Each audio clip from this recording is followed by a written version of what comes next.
হাইড্রোসটা জিলাপিতে দিলে এই জিলাপিটা খাওয়ার পরে মানুষের কিডনি বিকলাঙ্গ হতে পারে, স্বাস্থ্যের জন্য মারাত্মক ঝুঁকি তৈরি হয়। তার এটা জেনে শুনে আপনারা কেন এই হাইড্রোস গুলো দিয়ে জিলাপি তৈরি করেন? আসসালামু আলাইকুম।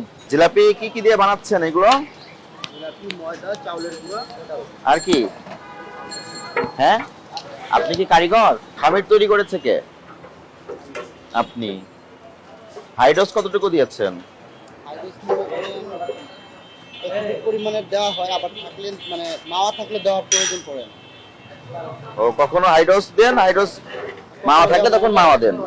তাহলে আপনি কোন ধরনের হাইড্রোসটা দিয়েছেন একটু দেখবো আমরা, আমাদের একটু দেখাতে হবে। এখন কি আছে হাইড্রোস? না, হাইড্রোস শেষ হয়ে গেছে। এই আগে আপনি কি প্রতিষ্ঠানের? এই গতকালকে এগুলো শেষ হয়ে গেছে, এগুলো রাখছেন কেন?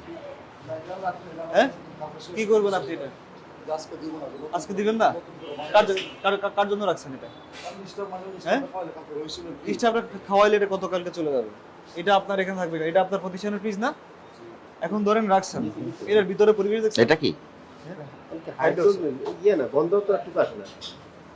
শেষে কেন না? এগুলো ফ্রিজে সংরক্ষণ করেছেন কেন?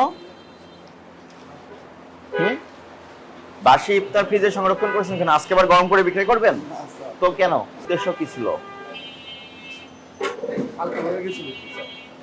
কালকে রয়ে গিয়েছিল দেখে তো আজকে ফ্রিজে রেখেছেন। আমার প্রশ্ন, ফ্রিজে রেখেছেন কেন?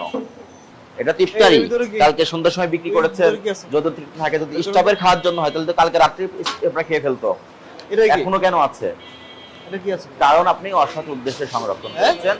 আজকে আবার গরম করে আজকে ইফতারের সঙ্গে মিক্সার করে বিক্রি করবেন, এটাই আপনার উদ্দেশ্য ছিল। বারবার আমরা বলি ফ্রিজে ইফতার বাসি করে সংরক্ষণ করে পরের দিন পুনরায় গরম করে খাওয়াতে পারবেন না, বিক্রি করতে পারবেন না। আর আপনার বাইরে যে কারিগর আছে জিলাপি ভাজি করতেছে, উনি কিন্তু স্টেটমেন্ট দিয়েছে যে কখনো কখনো হাইড্রোস দেয়, কখনো কখনো মাওয়া নামে একটা উপাদান আছে সেটা দেয়। এবং আমার বিশ্বাস আপনি আজকে হাইড্রোস দিয়েছেন, আমরা এই দিক দিয়ে যাওয়ার সময় দেখেছি, পাওয়া গেছে। তাহলে মিথ্যা কথা কেন বললেন? হাইড্রোসটা জিলাপিতে দিলে এই জিলাপিটা খাওয়ার পরে মানুষের কিডনি বিকলাঙ্গ হতে পারে, স্বাস্থ্যের জন্য মারাত্মক ঝুঁকি তৈরি হয়। তার এটা জেনে শুনে আপনারা কেন এই হাইড্রোস গুলো দিয়ে জিলাপি তৈরি করেন? এই ফ্রিজটা দেখান, বের করেন ওটা। কি এটা? চিকেন? হ্যাঁ, চিকেন জাল ফ্রাই ভাইজে রাখছে না, আজকে গরম করে আবার খাওয়াবেন এজন্য ভেজে রেখেছেন। ওটা কি? বের করেন। ফ্রিজের ভেতরে চেহারা দেখেছেন? কত বছর ধরে পরিষ্কার করেন না। এটা বের করেন বাইরে। এটা কাঁচা মাংস না? এটা তো কাঁচা মাংস। তাহলে কাঁচা মাংস, রান্না করা মাংস ফ্রিজের একই চেম্বারে কেন সংরক্ষণ করলেন? ফ্রিজের অবস্থা আশাব্যঞ্জক না।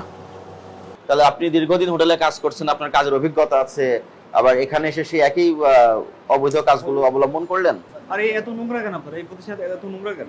আমরা আপনার রাজ্জাক হোটেল অ্যান্ড রেস্টুরেন্টে অভিযানে এসে যেটা দেখলাম, আপনার ফ্রিজে 3 তলায় যে ফ্রিজ সংরক্ষণ করা আছে, ওই ফ্রিজে কাঁচা খাবার, রান্না করা খাবার একসঙ্গে সংরক্ষণ করা, এবং এখানেও বাসি ইফতার সামগ্রী ফ্রিজে সংরক্ষণ করেছেন পরবর্তীতে গরম করে খাওয়ানোর উদ্দেশ্যে। পাশাপাশি আপনি খাদ্যপণ্যে নিষিদ্ধ দ্রব্যের মিশ্রণ ঘটিয়েছে, যেটা মানুষের জীবন বা স্বাস্থ্যের জন্য ক্ষতিকারক, এবং উক্তরূপ দ্রব্য কোনো খাদ্যের সহিত মিশ্রণ করা দণ্ডনীয় অপরাধ।